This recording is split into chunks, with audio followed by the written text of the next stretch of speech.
Mambo yaliyotokea Kabwe ni makubwa, maana ni mambo yanasikitisha sana, hata sisi tumeanza kuwa waoga. Kijana mwenzetu tunamuona sehemu ya siri kabisa hana, tumeinvest yule mtu mpaka amerudisha sehemu ya siri. Oya, sasa hizi kugusana mwilini, hilo itakuwa taharuki, yani tutauana. Tusio na gusana mwilini, kila mmoja apate mambo yake. Pini zimepanda bei.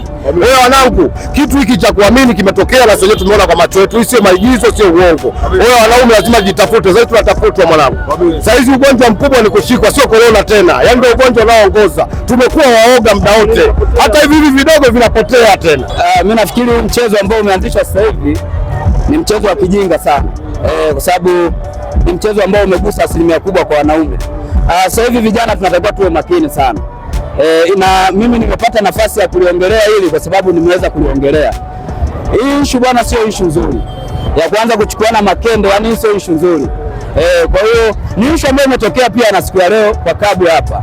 Ila mimi kwa upande wangu nataka tuambiane wanaume wote tuwe makini na hili swala.